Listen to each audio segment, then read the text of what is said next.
To I dream. గోవాలో arrest చేసిన Johnny మాస్టర్ని హైదరాబాద్ తీసుకొచ్చిన నార్సింగ్ పోలీసులు రాజేంద్ర నగర్ కోర్టులో ప్రవేశపెడతారు. ప్రవేశపెట్టిన తర్వాత కోర్టు ఆదేశాల మేరకు అతన్ని జైలు తరలించే అవకాశం కనిపిస్తుంది. అయితే ఈ కేసులో చాలా ఇంపార్టెంట్ కనిపిస్తుంది. ఫస్ట్ కేసు నమోదైంది రాయదుర్గం పోలీస్ స్టేషన్, తర్వాత అక్కడి నుండి నార్సింగ్ వచ్చింది, జరిగింది బాంబేలో జరిగింది. ఈ మూడిట్లో కేసు ఉండబట్టే 3 పోలీస్ స్టేషన్ పరిధి ఉంది కాబట్టి ఈ కేసులో ఎక్కడైనా వీకిపోయే అవకాశం ఉందా? ఖచ్చితంగా పోక్సో కేసులో ఎవరు జానీ మాస్టర్ ఉన్నారో ఆయనకు శిక్ష పడాలంటే కేసు ఎలా ఇన్వెస్టిగేషన్ చేయాలి అనే విషయాన్ని మనతో మాట్లాడడానికి హైకోర్టు అడ్వకేట్ శ్రీకాంత్ గారు ఉన్నారు. ఆయన అడిగి మరిన్ని విషయాలు తెలుసుకుందాం. సార్ నమస్తే అండి. సార్, పోక్సో అనగానే ఖచ్చితంగా శిక్ష పడుతుంది అనేది ఒక మ్యాండేటరీ కనిపిస్తుంటుంది. ఇప్పుడు ఈ కేసులో జానీ మాస్టర్ కేసులో పోక్సో సెక్షన్ పెట్టారు, తర్వాత 323 పెట్టారు, 506 అన్నీ కూడా పెట్టుకొచ్చారు. ఇప్పుడు మీరు ఎఫ్ఐఆర్ చూశారు కాబట్టి కేసు ఎలా ఇన్వెస్టిగేషన్ చేస్తే కరెక్ట్గా శిక్ష పడుతుంది. ఇందులో 3 స్టేషన్ల పరిధి ఉంది కాబట్టి ఫస్ట్ రాయదుర్గం 0 ఎఫ్ఐఆర్, నార్సింగ్, తర్వాత ఎఫ్ఐఆర్ జరిగింది కూడా ప్లేస్ ఆఫ్ ఎంపీస్ బాంబే కాబట్టి ఈ టెక్నికల్ ఇష్యూస్ ఏమైనా కేసుని బ్రేక్ చేయడానికి ఏమైనా అవకాశం ఉంటుంది? మురళి గారు, మొట్టమొదటిగా నేను చెప్పాల్సింది ఏంటంటే జానీ మాస్టర్కి శిక్ష పడడానికి అనేది నేను అంగీకరించను. ఎందుకు అంటే చట్టం యొక్క పని ఒకరిని శిక్షించడమో లేకుంటే ఒకరిని శిక్ష నుంచి విమోచనం చేయడమో కాదు, న్యాయాన్ని అందించడం. జానీ మాస్టర్ ఒకవేళ తప్పు చేసి ఉండుంటే అతనికి శిక్ష పడుతుంది. అంతేగాని జానీ మాస్టర్ శిక్ష వేయడానికి ఎలా చేయాలి అనే ఆలోచన ధోరణి కూడా సమాజంలో ఏదైతే సోషల్ మీడియాలో అంతా కనిపిస్తుందో ఇతను శిక్ష పడాలి అనేది, ఆ ధోరణి అనేది కరెక్ట్ కాదు. ఎందుకు అంటే ఇప్పుడు ప్రిన్సిపల్ ఆఫ్ లా ఏ ఒక్క అక్యూజ్డ్ పర్సన్ అయినా కానీ అతను నేరం ప్రూవ్ అయ్యేంత వరకు కూడా అతను గిల్టీ కాదు. అవును, అతను కేవలం నేరారోపితుడు మాత్రమే. కాబట్టి అతను శిక్ష పడిపోవాలి. శిక్ష పడాలంటే ఏం చేయాలి? సమాజం కోరుకుంటే చాలా కోరుకుంటారు సమాజం. అటువంటి వ్యక్తులు ఈ విధంగా చేయడం వల్ల సినీ పరిశ్రమకు ఒక చెడ్డ పేరు వస్తుంది కాబట్టి కఠినంగా శిక్షించాలంటూ అదర్ సైడ్ పక్షం వినకుండా, అందుకనే మనకు రాజ్యాంగం మనకు ఇచ్చిన హక్కు ఏంటి అంటే ప్రతి ఒక్కరికి కూడా ఫెయిర్ ట్రయల్ అనేది ఉంటుంది. ఈ ఫెయిర్ ట్రయల్ అనేది జరగకుండా నువ్వు తప్పు చేసావు అని చెప్పేసి కన్క్లూడ్ చేయడానికి సమాజంకు రైట్ లేదు. సమాజం తన ఒపీనియన్ ఎక్స్ప్రెస్ చేయొచ్చు. ఒకవేళ చేసి ఉంటే ఖచ్చితంగా శిక్షార్హుడు, ఖచ్చితంగా శిక్ష పడాలి.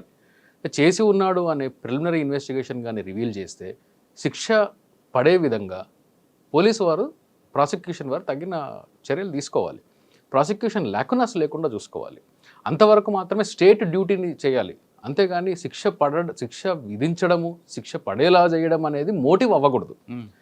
అలాంటి మోటివ్ ఎప్పుడైతే తయారవుతుందో మనమందరం కూడా, సమాజం కూడా అంటే బ్యాక్వర్డ్ మైండ్ సెట్ మనకు ఉంది అనడానికి అదొక నిదర్శనం.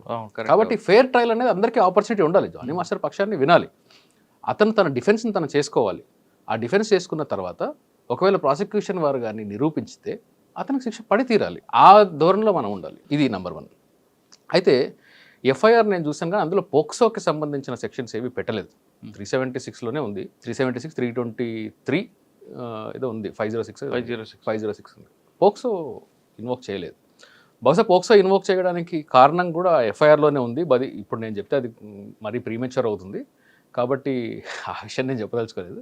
పోక్సోకి అట్రాక్ట్ అయ్యే విధంగా మాత్రం ఆ పర్టికులర్ ఎఫ్ఐఆర్లో ఇంగ్రీడియంట్ అనేది నాకు కూడా కనిపించలేదు. కానీ 2019లోనే 2020లో బాంబాయి తీసుకెళ్ళి తను రేప్ చేశాడంటూ చెప్పింది కాబట్టి అప్పటికి ఆమె మైనర్ కాబట్టి ఆమె మీద జానీ మాస్టర్ మీద పోక్సో వస్తుంది. ఖచ్చితంగా మైనర్ బాలిక మీద కానీ ఒకవేళ ఇలాంటి సెక్షువల్ అసాల్ట్ ఏదైనా జరుగుంటే అది పోక్సో చట్టాన్ని కంపల్సరీగా అట్రాక్ట్ చేస్తుంది. కానీ ఇప్పుడు ఇందులో చూడాల్సింది ఏంటంటే లాలో కూడా బహుశా ఇలాంటి కేసులు దొరికినప్పుడు మాత్రమే మనకు ఒక కొత్త ఇంటర్ప్రిటేషన్ని, కొత్త చట్టాన్ని ఇవాల్వ్ చేసే మనకు ఆపర్చునిటీ దొరుకుతుంది. అదేంటి అంటే ఒక అమ్మాయి మైనర్గా ఉంది. మైనర్గా ఉన్న అమ్మాయికి, ఫర్ ఎగ్జాంపుల్ మీ ఈజీగా అర్థం కావడానికి చెప్తాను, మైనర్గా ఉన్న అమ్మాయికి హిందూ వివాహ చట్టంలో పెళ్లి చేస్తారు. పెళ్లి చేసిన తర్వాత సబ్సిక్వెంట్లీ అది డిజాల్వ్ అవ్వకుండా సబ్సిక్వెంట్లీ మెజారిటీ తీరిన తర్వాత కూడా తను కానీ మ్యారేజ్ కంటిన్యూ చేస్తే ఇంకా మైనారిటీలో జరిగిన పెళ్లి చెల్లదు అనే గ్రౌండ్ తీసుకోవడానికి వీల్లేదు. అలాగే ఇప్పుడు మైనారిటీలో ఉన్న ఒక అమ్మాయి ఇలాంటి మైనర్గా ఉన్నప్పుడు పెళ్లి జరిగింది, మెజారిటీ రాగానే రీజనబుల్ టైంలో ఇది మైనర్గా ఉన్నప్పుడు జరిగిన పెళ్లి కాబట్టి ఇది చెల్లదు అని చెప్పేసి తన కోర్టును ఆశ్రయిస్తే ఆ పెళ్లి రద్దు అవుతుంది.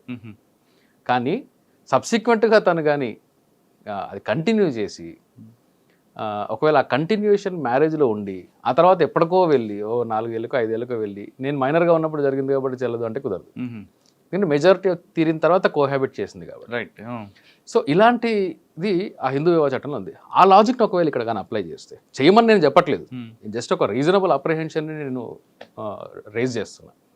మైనారిటీలో ఉన్నప్పుడు ఒక అఫెన్స్ జరిగింది, మెజారిటీ తీరింది, 18 ఏళ్ళు వచ్చాయి. ఇప్పుడు ఆ అమ్మాయికి దాదాపు 21-22 సంవత్సరాలు ఉన్నాయి. సో మెజారిటీ తీరింది. ఆ తర్వాత చాలా కాలం ట్రావెల్ కూడా జరిగింది. ఆ జరిగిన తర్వాత తన ద్వారా ఆపర్చునిటీస్ తెచ్చుకుంది. ఆ తర్వాత ఇప్పుడు కన్క్లూజన్ ఆఫ్ ఎఫ్ఐఆర్ చూస్తే కాంట్రడిక్షన్ ఉంది. నాకైతే అలా అనిపించింది. బేర్లీ కంప్లైంట్ చూస్తే మాత్రం నాకు ఇద్దరి పక్షాన్ని, అంటే జానీ పక్షాన్ని వినకుండా ఈ యొక్క ఎఫ్ఐఆర్ని బేస్ చేసుకొని ఇదే జరిగిందేమో అనే అపోహకి నేనైతే రావట్లేదు. ఓకే. అయితే ఆ రీజనబుల్ టైం అనేది లేదు కాబట్టి పోక్సో బహుశా అట్రాక్ట్ అవుతుందా లేదా అనేది అందులో ఆ ఎఫ్ఐఆర్లో ఏదైతే ఆ అమ్మాయి రిపోర్ట్ రాసిచ్చిందో, రిటర్న్ కంప్లైంట్ ఇచ్చిందో, హ్యాండ్ రిటర్న్ కంప్లైంట్ అది. ఆ హ్యాండ్ రిటర్న్ కంప్లైంట్లోది ప్రిలిమినరీగా అవుతుంది. ఓకే. అది పోక్సో చట్టాన్ని పెద్దగా అట్రాక్ట్ చేయనట్టే నాకైతే అనిపించింది. సబ్సిక్వెంట్లీ ఏదైనా సెక్షన్ ఆల్టరేషన్ చేసి వేస్తారేమో నాకు తెలియదు. ఓకే. సెక్షన్ ఆల్టరేషన్స్ జరిగితే బహుశా పోక్సోని ఎలా అట్రాక్ట్ చేస్తారో అనేది చూడాలి. సార్ ఫస్ట్ చేసే వీలైతే ఉంది. ఓకే. రాజేంద్ర నగర్లో ఇచ్చారు, ఇచ్చింది కేసు ఏమో అమ్మాయి కంప్లైంట్ ఉండే రెసిడెన్స్ అక్కడ కాదు కాబట్టి దాన్ని 0 ఎఫ్ఐఆర్ కట్టి ట్రాన్స్ఫర్ చేశారు. అవును. ఇక్కడ ఎఫ్ఐఆర్ ఇష్యూ అయింది, ఆయన కోసం పట్టుకున్నారు. అవును. కానీ ఫస్ట్ జరిగిన అఫెన్స్ బాంబే. ఎస్. ఆ టెక్నికల్గా ఏమైనా డిఫెన్స్ వాళ్ళకి ప్లస్ లేదు, అది కాదు, ఈ కేసులో అవ్వదు. ఎందుకు అంటే జనరల్గా ఏంటి అంటే ఇప్పుడు ఈ కొత్త విఎన్ఎస్ఎస్లో ఇది ఒక లాకునా అనే చెప్తాను నేను. 0 ఎఫ్ఐఆర్ అనేది దాని పరిధిని దాటింది అనేది నా ఒపీనియన్. ఇంతకుముందు కూడా నేను డ్రీమ్లో మాట్లాడినప్పుడు నేను ఎక్స్ప్రెస్ చేశాను. అదేంటంటే 0 ఎఫ్ఐఆర్ అనేది ఒక దగ్గర ఎఫ్ఐఆర్ రిజిస్టర్ అయ్యి ట్రాన్స్ఫర్ అవ్వడం వరకు సమంజసంగా ఉంటుంది, కానీ ఇన్వెస్టిగేషన్ చేయడం అనే పరిధిని ఇవ్వడం అనేది కరెక్ట్ కాదు. కానీ ఈ కేసులో అంటే ఇప్పుడు ఎట్లా అంటే ఫర్ ఎగ్జాంపుల్ గుజరాత్ పోలీసులు నా మీద ఎఫ్ఐఆర్ చేసి ఇన్వెస్టిగేషన్ చేసేసి అరెస్ట్ చేసేసి ఓన్లీ ఛార్జ్ షీట్ వేసి ట్రయల్ చేయడానికి మాత్రం హైదరాబాద్కి తీసుకురావచ్చు. అంటే అఫెన్స్ ఇక్కడ జరుగుంటుంది, వాళ్ళు అక్కడ చేయొచ్చు. సో బేసికలీ గుజరాత్ పోలీసులు ఎక్కడికన్నా వెళ్ళి నన్ను అరెస్ట్ చేయొచ్చు. అలాంటి ప్రావిజన్ ఇప్పుడు బిఎన్ఎస్ఎస్లో సెర్చ్ చేయొచ్చు 185, 173 కలిపి చదివితే. సో ఈ ఇమ్మీడియట్గా వాళ్ళ ఇన్వెస్టిగేషన్ కూడా కంప్లీట్ చేసేసి జ్యూరిస్డిక్షనల్ మ్యాజిస్ట్రేట్ గారి దగ్గరికి ట్రయల్ కోసం పంపించాలి. ఈ ప్రొసీజర్ అనేది అంత సెన్సిబుల్ ప్రొసీజర్ కాదనేది నా వ్యక్తిగతమైన ఒపీనియన్. This is number 1. కానీ ఈ కేసుకి అది అప్లికేబుల్ కాదు. ఎందుకు అంటే పార్ట్ ఆఫ్ క్రైమ్ ఇక్కడ కూడా జరిగింది. ఎందుకంటే బాంబేలో జరిగింది, ఇక్కడ జరిగింది, తన ఇంట్లో జరిగింది, హైదరాబాద్లో జరిగింది. కాబట్టి జ్యూరిస్డిక్షన్ అనేది ఇప్పుడు ప్రజెంట్ రాయదుర్గం కాకుండా నార్సింగి పోలీసులకి ఉండే జ్యూరిస్డిక్షన్, డెఫినెట్గా వాళ్ళకి జ్యూరిస్డిక్షన్ ఉంది. పార్ట్ ఆఫ్ క్రైమ్ జరిగింది కాబట్టి. అంటే ఒక క్రైమ్కి చైన్ ఆఫ్ ఈవెంట్స్ జరిగినప్పుడు, అంటే ఫర్ ఎగ్జాంపుల్ బాంబ్ బ్లాస్ట్ హైదరాబాద్లో జరిగింది, దీని ప్లానింగ్ ముంబైలో జరిగింది, దీని మెటీరియల్ ఢిల్లీలో తీసుకున్నారు, అసలు ప్లానింగ్ కాశ్మీర్లో జరిగి ఉంటుంది.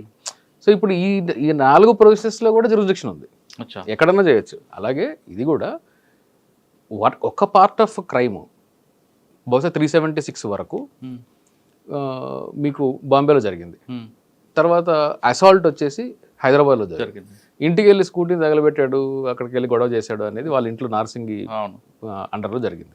సో ఒక పార్ట్ ఆఫ్ క్రైమ్ ఉంది, సేమ్ క్రైమ్ కానప్పటికీ ఒక కాజ్ ఆఫ్ యాక్షన్ ఉంది. కాబట్టి చెయ్యొచ్చు. మేజర్గా కాగ్నిజబుల్ అఫెన్స్ ఉండేది బాంబేలో కాబట్టి బాంబేలో ఇన్వెస్టిగేట్ చేయాలా అనేది బహుశా ఇప్పుడు పోలీసు వాళ్ళు దానికి అదే కొత్త చట్టంలో అయితే న్యూ క్వశ్చన్ ఆఫ్ లానే అది.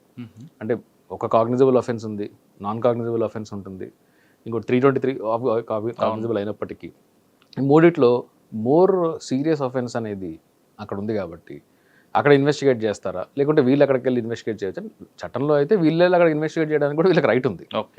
కాబట్టి జ్యూరిస్డిక్షన్ ఆస్పెక్ట్ మీద ఈ కేసు వీక్ అవుతుంది అని మాత్రం నేను అనుకోవట్లేదు. ఓకే. ఇప్పుడు నార్సింగ్ పోలీసులు చేస్తారండి. ఎస్. అంటే అక్కడ ఒక టీం పంపించి ఎవిడెన్స్ అక్కడ స్టేట్మెంట్ చేయొచ్చు. సార్ ఎప్పుడో 4 సంవత్సరాల క్రితం జరిగిన ఇష్యూ ఇది, ఇప్పుడు ఏం దొరుకుతుందండి వాళ్ళకి? సో ఇందులో సైంటిఫిక్ ఎవిడెన్స్లు అట్లాంటివి ఏం జరగదండి.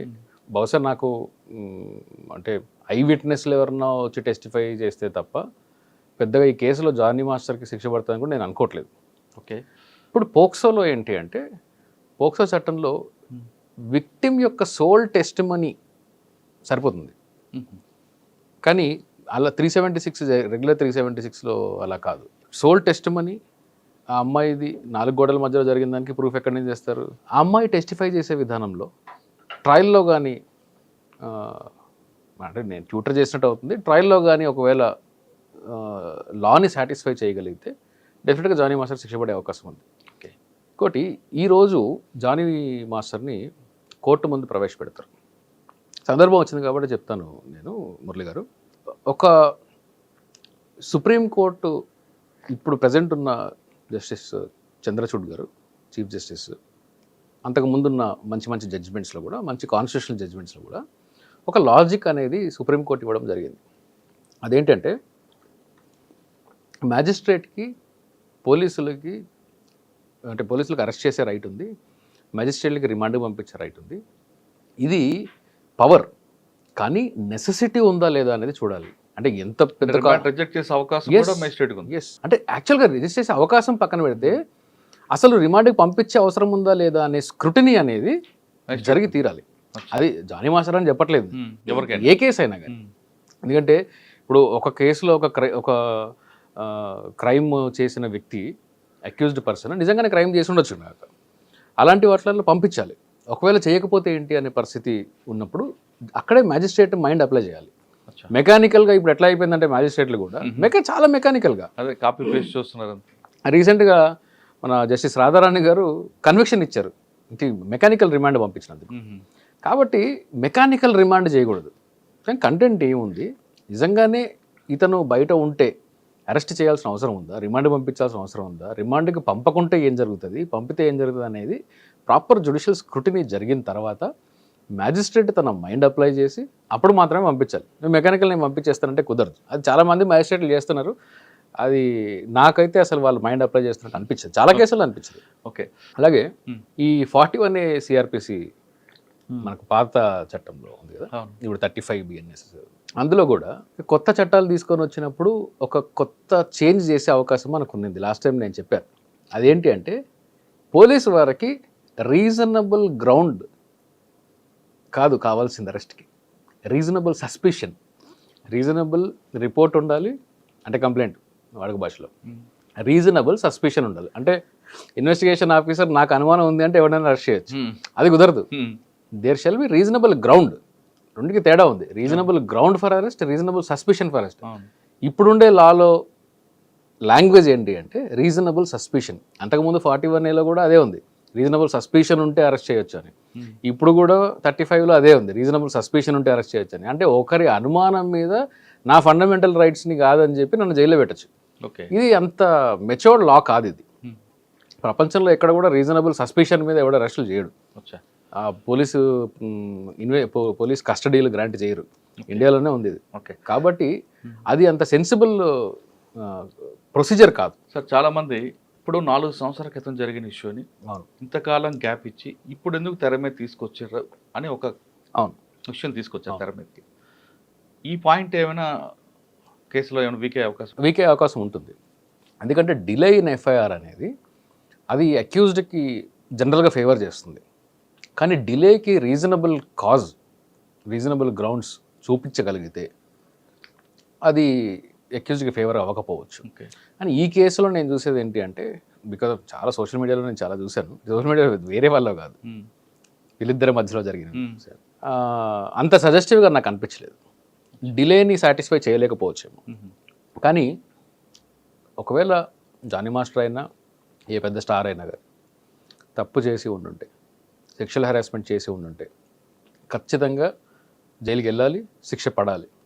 ఒకవేళ పోలీసు వారు కానీ, నా రిక్వెస్ట్ ఏంటి అంటే పోలీసు వారికి ఇన్వెస్టిగేషన్లో ఒకవేళ ఇతను నిజంగానే ఇలాంటివి చేశాడు అనేదానికి వాళ్ళు నమ్మడానికి కానీ గ్రౌండ్స్ దొరికితే, మెటీరియల్ దొరికితే ఖచ్చితంగా ప్రాసిక్యూషన్ లేకుండా శిక్ష పడేలా చేయాలి. ఇలాంటి కేసులో శిక్ష పడితే చాలామందికి ఒక మంచి స్ట్రాంగ్ మెసేజ్ అవుతుంది. అట్ ది సేమ్ టైం ఒకవేళ ఏమీ చేయలేదు, మనకు ఇంక్రిమేటింగ్ మెటీరియల్ దొరకట్లేదు అని అనుకుంటే పొలిటికల్ ప్రెజర్స్కి, సోషల్ ప్రెజర్కి వాళ్ళు లొంగిపోయి ఏదో చేయాలి అని చెప్పి మెకానికల్గా ఛార్జ్ షీట్ ఫైల్ చేసి ట్రయల్కి పంపిస్తే మాత్రం అది పోలీసు వారు చేసిన తప్పు అవుతుంది. ఒకవేళ ఇప్పుడు 4 సంవత్సరాల వరకు చేశారు కాబట్టి కంప్లైంట్ ఆవిడ ఏదో మిస్టేక్ ఉండొచ్చు, అంటే అప్పుడు భయపడో చెప్పకపోవచ్చు, లేదా ఈయన ఇంకేదో చేసి ప్రలోభాలకి బెండ్ అయి ఉండొచ్చు. ఇప్పుడు ఆవిడ ముందుకు వచ్చారు. ఇప్పుడు మీరు చెప్తున్నట్లు ల్యాక్ కనిపిస్తుంది. అవి దాన్ని ఓవర్కమ్ చేయాలంటే దానికి రెమెడీ ఏముందండి? లేదా దానికి రెమెడీ మనం డిస్కస్ చేయడం అంత సమంజసం కాదు మురళి గారు. అంటే అమ్మాయికి న్యాయం చేసినట్టు అవుతుంది కదా. ప్రాసిక్యూషన్లో చాలా మంది నేను చెప్తున్నా ముందే, అమ్మాయికి న్యాయం చేయడమా జానీని శిక్షించడమా అనేది చట్టం యొక్క పరిధి కాదు, చట్టం ఉద్దేశం అది కాదు, నా ఉద్దేశం కూడా అది కాదు. నిజంగా తప్పు జరిగి ఉంటే శిక్షించబడాలి, తప్పు జరగకుండా ఉంటే దానికి ఒకవేళ ఫాల్స్ కేసులో కానీ ఫ్రేమ్ చేస్తున్నట్టు కానీ బయటపడితే దానికి తగ్గట్టు శిక్షలు కూడా ఉండాలి. సో మనము we're in not business of justice as a lawyer, business of law. మేము చట్టాన్ని మాత్రమే గౌరవించాలి, చట్టాన్ని ఇంప్లిమెంట్ చేయాలి, చట్ట పరిధిలో ట్రయల్స్ చేయాలి. అంతేగాని దీనిలో న్యాయం ఏంటి అని చూస్తే చాలాసార్లు న్యాయం వెనకాల పోయి చట్టాన్ని వైలేట్ చేస్తాము, చట్టం వెనకాల పోయి న్యాయాన్ని వైలేట్ చేస్తాం. అంటే బ్యాలెన్స్డ్గా అప్లికేషన్ ఆఫ్ మైండ్తో వెళ్ళాలి. ఇంకా ఈ కేసులో 354D ఉంది. అందులో చాలామంది ఏమనుకుంటారు, నాకేదన్నా మెసేజ్లు పెట్టినా, నాకేదన్నా అంటే స్టాకింగ్ చేసినా కానీ, సెక్షువల్లీ ఎక్స్ప్లిసిట్ మెసేజ్లు పెట్టినా కానీ నేను 354D కింద కేసులు కట్టచ్చు అని చెప్పేసి అనుకుంటారు. పోలీసులు కూడా 354 కిందే కేసులు కడతా ఉంటారు. ఇది అందులో ఒక లాజిక్ ఉంది, అది దీనికి అప్లికబుల్ కాదు, జస్ట్ నాలెడ్జ్ కోసం చెప్తున్నా. ఒక అమ్మాయికి ఎలాంటి ఎక్స్ప్లిసిట్ మెసేజ్లు మీరు పెడితే ఈ అమ్మాయి నాకు ఇది ఇష్టం లేదు ఇంకా పెట్టొద్దు అని వ్యక్తపరచాలి, డినై చేయాలి. డినై చేయకుండా తను కూడా కంటిన్యూ చేసి రిప్లైలు చేస్తూ ఉండి ఆ తర్వాత ఎప్పటికో 1-2 ఇయర్స్కి వెళ్ళి లేదు అప్పుడు నాకు ఇలాంటి పవన్ మెసేజ్లు పెట్టాడు, అప్పుడు నాకు ఇలాంటి మెసేజ్లు పెట్టాడు, నన్ను వాట్సాప్లో హెరాస్ చేశాడు, ఫేస్బుక్లో చేశాడు, అప్పుడు పంపించినవన్నీ కూడా తప్పు కాబట్టి కేసులు పెట్టాలంటే కుదరదు. ఎందుకంటే మీరు ఎక్స్ప్రెస్గా డినై చేసి ఉండాలి, ఆ డినయల్ చూపించాలి. డినయల్ చూపించలేకపోతే 354 నిలబడదు. At the same time sexually మెసేజ్లు పంపడము, సెక్షువల్ అడ్వాన్సెస్ చేయడం అనేది స్టాకింగ్ కాదు. కేవలం తనతో ఒక కాంటాక్ట్ ఎస్టాబ్లిష్ చేసి ఆ కాంటాక్ట్ని కంటిన్యూ చేయడానికి చేసే అటెంప్ట్ మాత్రమే 354లోకి వస్తుంది. సో ఇవి కన్ఫ్యూజన్స్ ఉండేవి. రేపొద్దున ట్రయల్ స్టేజ్లో ఈ ట్రయల్ ఎలా చేస్తారో నాకు తెలియదు, ఆర్గ్యుమెంట్ లెవెల్కి వచ్చినప్పుడు ఇలాంటి లీగల్ గ్రౌండ్స్ తీసుకుంటే బేస్డ్ ఆన్ ఎఫ్ఐఆర్ మాత్రం జానీకి శిక్ష పడే ఛాన్సెస్ తక్కువ ఉన్నాయి. కానీ ప్రాసిక్యూషన్ వారు కానీ లాక్కునాస్ లేకుండా ఇన్వెస్టిగేషన్ ఛార్జ్షీట్ కానీ వేయగలిగితే శిక్ష పడే అవకాశాలు పెరుగుతాయి. సినిమా వాళ్ళు అనగానే ఫస్ట్లో బాగానే మాట్లాడుకుంటారు, ఫ్రెండ్షిప్ అంటారు, రకరకాలు చూస్తుంటాం. కొంతమంది వాళ్ళ దగ్గర క్లోజ్గా మూవ్ అయ్యి ఫొటోస్ ఉంటాయి, అమ్మాయి ఆయన దగ్గరికి వెళ్ళడం, ఆయన ఒళ్ళో కూర్చుని ఫోటోలు, ఇవన్నీ కూడా సోషల్ మీడియాలో మనం చాలా చూస్తుంటాం. సినిమా వాళ్ళకి అది అలవాటే నన్ను వదిలిపెడతాం. కొంతకాలం వాళ్ళిద్దరూ బాగానే ఉన్న తర్వాత ఎక్కడో ఏదో విషయంలో చిన్న క్లాష్ వస్తుంది, నన్ను ఈ విధంగా పట్టుకున్నాడు, ముద్ద పెట్టాడను, లేదా నన్ను ఈ విధంగా నైట్ రమ్మన్నాడను, ఆ ఫొటోస్ అన్నీ రిలీజ్ చేశారు అనుకోండి, అప్పుడు ఆ హీరో బతుకు బస్ స్టాండ్ అవుతుంది. అంతే. ఓకే, అటువంటి కేసుల్లో పెట్టే అవకాశం ఉందంటారు? ఎప్పుడో మంచి ఫ్రెండ్షిప్ ఉన్నప్పుడు దిగిన ఫోటోలు ఇప్పుడు అమ్మాయి రిలీజ్ చేసి నన్ను ఈ విధంగా ఇబ్బంది పెట్టాడు అని ఎవరైనా చేస్తే దానికి ఏంటి రెమెడీ ఏంటి? కేసులు పెట్టడానికి, ఎఫ్ఐఆర్లు చేయడానికి మాత్రం పనికొస్తుంది, కానీ ట్రయల్లో నిలబడదు ఇలాంటివన్నీ. కాండక్ట్ ఉంటుంది కదా, సబ్సిక్వెంట్ కాండక్ట్ ఏంటి? కానీ ఈలోగా పోలీసులు అరెస్ట్ అంటే ఉంటాయి, అంటే ప్రొసీజర్ పనిష్మెంట్ ఉంటుంది, ప్రొసీజరల్గా ఉంటుంది, కానీ అల్టిమేట్గా శిక్షలు పడడానికి చాలా అవకాశాలు తక్కువ. అందుకే నేను చెప్తున్నాను, రీజనబుల్ గ్రౌండ్, రీజనబుల్ సస్పెషన్ అనేది. అందుకే దీనికి ప్రూఫ్ ఉందా లేదా చూడాలి. ఎఫ్ఐఆర్ కట్టచ్చు, అరెస్ట్ చేయడానికి అంటున్నాను నేను. చేస్తే ఇన్వెస్టిగేషన్ కూడా కొంచెం సీరియస్ లెవెల్లో చేసే ఛాన్సెస్ ఉంటాయి. ఇప్పుడు మీరు అన్నట్టు చాలా కేసులు సినిమా ఇండస్ట్రీ కాదండి, మీకు బయట కూడా ప్రతి ఇండస్ట్రీలో ఉంటుంది, నాకు తెలిసి మీడియాలో ఉంటుంది, అండ్ మా ఫీల్డ్లో ఉంటుంది, సాఫ్ట్వేర్ ఫీల్డ్లో ఉంటుంది, ప్రతి ఫీల్డ్లో ఉంటుంది. ఫ్రెండ్షిప్ ఉంటుంది, కొన్ని రోజులు కలిసి ట్రావెల్ చేస్తారు, బాగున్నంత వరకు అన్నీ బాగుంటాయి. కరెక్ట్గా ఎప్పుడైతే దెబ్బలాడుకొని విడిపోతారో అప్పుడు కేవలం తిన ఉమెన్ కాబట్టి నేను చెప్పింది అందరూ నమ్మేస్తారనే ధోరణితో చాలామంది అబ్యూజ్ చేస్తారు, ప్రాసెస్ ఆఫ్ లాని అబ్యూజ్ చేస్తారు అని చెప్పి ఆ ధోరణితో బయటకు వచ్చి నేను అప్పుడెప్పుడో 2018లో ఏదో చేశాను, 2019లో నాకు ముద్దు పెట్టాడు, 2020లో నేను ఇచ్చాను అని చెప్పి ఈ ఆఫ్టర్ థాట్స్తో వస్తారు. అలాంటి కేసు పెట్టడానికి పనికొస్తాయి, కానీ శిక్షలు పడడానికి పనికిరావు. కానీ మధ్యలో ఈ ప్రొసీజర్ పనిష్మెంట్ ఉంటుంది కదండి. ప్రొసీజర్ అనేది తప్పదండి, అరెస్ట్ అంటారు, ఫ్యామిలీ అవి తప్పకపోతుంది, జైలుకి వెళ్తాడు. ఎందుకు అంటే ఇక్కడ చట్టము అక్యూజ్డ్ పర్సన్ని కూడా ప్రొటెక్ట్ చేస్తుంది. అక్యూజ్డ్ పర్సన్ని ప్రొటెక్ట్ చేస్తూ అలెజ్డ్ విక్టిమ్ రైట్స్ని కూడా చట్టం కాపాడుతుంది. ఈ రెండుకి మధ్యలో బ్యాలెన్సే.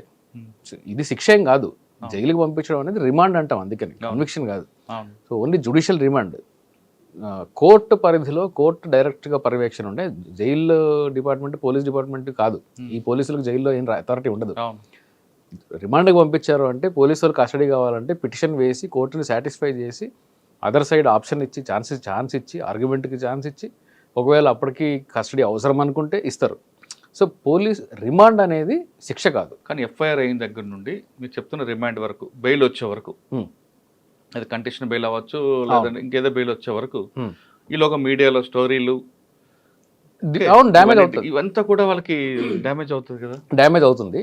అందుకని ఇప్పుడు 211 ఉంది ఐపీసీలో, దాని కరస్పాండింగ్ సెక్షన్ ఏదో బిఎన్ఎస్లో ఉంటుంది, నాకు నంబర్ గుర్తులేదు. 211 ఐపీసీ ఉంది. అందులో ఎవరైనా ఒక అవతల ఒక వ్యక్తిని ఫ్రేమ్ చేసి అతని మీద ఫాల్స్ క్రిమినల్ కంప్లైంట్స్ ఇచ్చి అతనికి శిక్ష పడేలాగా చేయాలని చెప్పి కుట్ర పన్నితే వాళ్ళకు కూడా సేమ్ అలాంటి శిక్షలే అప్లికబుల్ అవుతాయి 211 కింద. అంటే ఫర్ ఎగ్జాంపుల్ ఒక వ్యక్తి వచ్చి పలానా వ్యక్తి నన్ను ఏదో చేశాడు, ఇతని మీద చర్యలు తీసుకోండి అన్నప్పుడు ఎఫ్ఐఆర్ అవుతుంది, ఇన్వెస్టిగేషన్ అవుతుంది.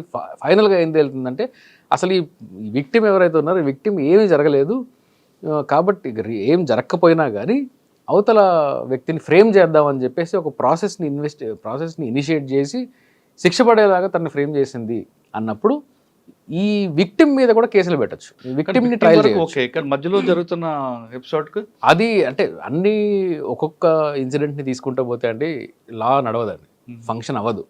ప్రతి దగ్గర బ్రేక్ పడుతుంది, ఫంక్షన్ అవ్వదు. కరెక్టే సార్. కానీ ఎవరైతే ఎక్యూజ్డ్ అంటే మీరు అన్నారు రిమాండ్ ఉన్నారో వాళ్ళ ఫ్యామిలీ అంతా డిస్టర్బ్ అవుతుంది కదా. దానికి పనిష్మెంట్కి మరి అదే చెప్తున్నాను. కేవలం ఏంటి అంటే శిక్ష అంటే ఒక నేరాన్ని ఆరోపించినప్పుడు అది ప్రూవ్ చేయలేకపోతే శిక్షలు ఉండవు. కానీ ఉద్దేశపూర్వకంగా ఫ్రేమ్ చేశారు అని మాత్రం ప్రూవ్ అయితే మాత్రమే శిక్షలు ఉంటాయి. కాబట్టి మీకు ఒకవేళ ఈ ఫ్యామిలీకి అన్యాయం జరుగుతుంది, ఈ వ్యక్తి అక్యూజ్డ్ పర్సన్ యొక్క ఫ్యామిలీ కూడా డిస్టర్బ్ అవుతుంది కాబట్టి ఇన్వెస్టిగేషన్ చేయకూడదు అనేది కరెక్ట్ కాదు. అట్లా జరిగితే ఏ క్రైమ్ రిపోర్ట్ అవ్వదు. అట్లాగే ఉమెన్కి కానీ లేకుంటే ఎవరైనా కానీ ఈ 0 ఎఫ్ఐఆర్ గురించి మీరు అన్న ఏంటి అంటే ఎక్కడికన్నా వెళ్ళి నేను కంప్లైంట్ ఇస్తాను అనడం అనేది అన్ని వేళలా కరెక్ట్ కాదు. అది జ్యుడిషియల్ ఇంటెన్షన్, ఇంతకుముందు జడ్జిమెంట్స్లో ఇంటెన్షను, ఇప్పుడుండే చట్టం ఇంటెన్షన్ ఒక పరిధి దాటింది అనేది వేరే అంశం. అయితే ఏంటి అంటే నేను ఈరోజు బంజారాహిల్స్లో ఉంది, క్రైమ్ జరిగింది ఒక లాస్ట్ ఇయర్ జరుగుతుంది. ఒకసారి క్రైమ్ జరిగింది, ఇట్స్ ఆల్వేస్ ఎ క్రైమ్, అది రిపోర్ట్ చేయొచ్చు. కాగ్నిజబుల్ అఫెన్స్ అయితే దానికి లిమిటేషన్ ఏమి ఉండదు. జనరల్గా 3 ఇయర్స్లో జరిగే 3 ఇయర్స్ వరకు శిక్ష ఉండుంటే దానికి 3 ఇయర్స్ అని ఒక టేబుల్ ఉంది, టేబుల్ ఆఫ్ కంటెంట్స్ ఉంది. దాన్ని బట్టి మనము కంప్లైంట్ ఇవ్వాలి. 354 ఉంది, విదిన్ 3 ఇయర్స్ ఇవ్వాలి, కాగ్నిజెన్స్ తీసుకోవాలి. 3 ఇయర్స్ దాటితే కాగ్నిజెన్స్ తీసుకోవడానికి వీల్లేదు. అట్లా ఈ రేప్ కేసెస్లో మాత్రం అలాంటి లిమిటేషన్ ఏం లేదు, కంటిన్యూ అవుతుంది. ఈరోజు నేను బంజారాహిల్స్లో ఉన్నాను కాబట్టి నేను బంజారాహిల్స్కి కన్వీనియంట్గా వెళ్ళి నేను అక్కడ ఎఫ్ఐఆర్ రిజిస్టర్ చేయడం వరకు అది విక్టిమ్ యొక్క కన్వీనియన్స్ కోసం మాత్రమే అండ్ విక్టిమ్ యొక్క నియరెస్ట్ అవైలబిలిటీ రిపోర్ట్ చేయడానికి మాత్రమే పనికొస్తుంది తప్ప దాన్ని పరిధి దాటకూడదు. అది అంతేగాని నేను బంజారాహిల్స్లో ఉంటున్నాను కానీ నాకు బేగంపేట సిఐ గారు మంచి ఫ్రెండ్, నేను అక్కడికి వెళ్ళి ఎఫ్ఐఆర్ చేస్తాను ఎందుకంటే బంజారాహిల్స్ వాళ్ళు చేయట్లేదు కాబట్టి అక్కడ నుంచి ట్రాన్స్ఫర్ చేయించుకుంటాను అనే అబ్యూజ్ అనేది జరుగుతుంది. కొంచెం అది ఉంటుంది. ఎందుకంటే జనరల్గా నాకే ఫోన్లు చేస్తారు, చేసి ఏమండి మా లోకల్ పోలీస్ స్టేషన్ రీసెంట్గానే వచ్చింది ఒక కాల్, లోకల్ పోలీస్ స్టేషన్లో ఎఫ్ఐఆర్ కట్టినట్టున్నారండి, మీకు ఏమైనా తెలిసిన పోలీసు వాళ్ళు ఉంటారు కదా చెప్పండి, అక్కడికి వెళ్ళి 0 ఎఫ్ఐఆర్ చేస్తాను అక్కడ నుంచి ట్రాన్స్ఫర్ చేసుకుంటాను. అది కరెక్ట్ కాదు సార్. మన దగ్గర అంటే నేను ఈ కేసు గురించి మాట్లాడుకుంటా, ప్రొసీజర్ పనిష్మెంటే కనిపిస్తుంది తప్ప లాస్ట్ కన్వెక్షన్ వచ్చింది, శిక్ష పడింది ఒక వైట్ కాలర్ రెఫరెన్స్ కానీ ఏదో కేసులో కానీ అది ఆ రేషియో తక్కువ ఉంది, ఈ రేషియో ఎక్కువ కనిపిస్తుంది. ఎందుకు ఉంది అంటే వాస్తవం, అది నిజంగానే వాస్తవం. అది నాకు తెలిసి ఈ ఫైనాన్షియల్ అఫెన్సెస్లో వైట్ కాలర్ అఫెన్సెస్లో వాటిల్లో కూడా పెద్ద కన్విక్షన్ రేట్ ఏం లేదు. కానీ ప్రొసీజర్ పనిష్మెంట్ ఉంటుంది. ప్రొసీజరల్ పనిష్మెంట్ కాదు, ప్రొసీజరల్ హెరాస్మెంట్. ప్రొసీజరల్ హెరాస్మెంట్ అది పనిష్మెంట్ అనలేక అదే పనిష్మెంట్. అది ఈ ధోరణి మ్యాజిస్ట్రేట్స్లో కూడా ఉంది, జడ్జెస్లో కూడా ఉంది. ఏంటి ఫర్ ఎగ్జాంపుల్ 376 90 days దాకా నేను ఇవ్వను, ఇదేంటి డిపాజిటర్స్ యాక్టా 60 days దాకా నేను ఇవ్వను, మర్డర్ కేసా 90 days దాకా నేను ఇవ్వను, ఛార్జ్షీట్ వేసారా వేయలేదా అంటే ఇంత మెకానికల్గా ఈ కేసు అంటే ఎటు కన్విక్షన్ పడుతుంది కాబట్టి వీడిని 4 రోజులు జైల్లోనే పెడదాం. మైండ్ జైలు- సెట్కి వచ్చారు. అదే అంటే పోలీసులు కూడా అలాగే తేనట్టున్నారండి చాలా కేసుల్లో. పోనీ లోపల పంపిస్తే ఆడే ఉంటాడు 14 రోజులు, ఎటు అదే చాలు వాడికి. ఎటు ప్రూవ్ అవ్వదు కదా. ప్రూవ్ అవ్వదు, నేను కూడా జైలు నేను కూడా ఉండను, నాకు ట్రాన్స్ఫర్ అయిపోతా కదా, నాకు ఎందుకు లేదు. ఎటు ప్రూవ్ అవ్వదు పాడవద్దు. కాబట్టి ఎందుకంటే వీళ్ళు ఇన్వెస్టిగేషన్ కూడా 4 గోడల మధ్యలో చేస్తారు. ఎన్ని 161 స్టేట్మెంట్లు చూస్తామండి మేము. మీకు ఒకరోజు ఈరోజు ఎఫ్ఐఆర్ జరుగుతుంది, కనీసము ఆ 161 స్టేట్మెంట్ రికార్డ్ చేసే వాళ్ళకి మినిమం కామన్ సెన్స్ ఉండదు. ఈరోజు ఎఫ్ఐఆర్ జరుగుతుంది, ఎఫ్ఐఆర్లో కంటెంట్ ఒకటి ఉంటుంది. ఈయన 2 నెలలకు ఛార్జ్ షీట్ వేస్తాడు, కానీ ఛార్జ్ షీట్లో ఏం చేస్తాడంటే 161 స్టేట్మెంట్ ఎఫ్ఐఆర్ జరిగిన రోజే రాస్తాడు. పోనీ రాశాడు, అప్పటికి నేను రియల్ కేసు చెప్తున్నాను. పోనీ రాశాడు, ఎఫ్ఐఆర్లో ఒక థియరీ ఉంటుంది, అదే రోజు 161లో ఇంకో థియరీ ఉంటుంది. అది ఒకటే రోజు ఎలా చేస్తారు అంటే బహుశా ఇది ఒక 1 మంత్ లేకుంటే 1 వీక్ తర్వాత రాస్తే ఆ కంప్లైంట్ ఇచ్చిన వ్యక్తో విట్నెస్ ఇచ్చిన వ్యక్తో దాని థియరీని డెవలప్ చేసి లాకునస్ని క్లియర్ చేసి ఇంకా ఫర్దర్ ఇన్ఫర్మేషన్ ఇచ్చిండొచ్చు, కానీ అదే రోజు చేస్తాడు. నాలంటోడు ఏం కొడతాడు ట్రయల్లో? సేమ్ డే ఇది చెప్పావు, సేమ్ డే పోలీసుల ముందు ఇది చెప్పావు, రెండిట్లో ఏది కరెక్ట్? మరి డౌట్, బెనిఫిట్ ఆఫ్ డౌట్ అక్యూజ్డ్కి వచ్చిందా లేదా? ఇలాగ పోతాయి. ప్రాసిక్యూషన్ లాకునస్ ఎట్లా ఉంటాయి అంటే చాలా సిల్లీగా ఉంటాయి. పెద్ద మంచి ఇన్వెస్టిగేషన్ చేస్తారు, ఫౌండేషన్లో లాకునస్ ఉంటాయి, అక్కడ పడిపోతుంది, ఫౌండేషన్లో ఎగిరిపోతాయి కేసు. అందుకని అంటే ఇది ఇన్కాంపిటెన్సా లేకపోతే కమిట్మెంట్ లేకపోవడమా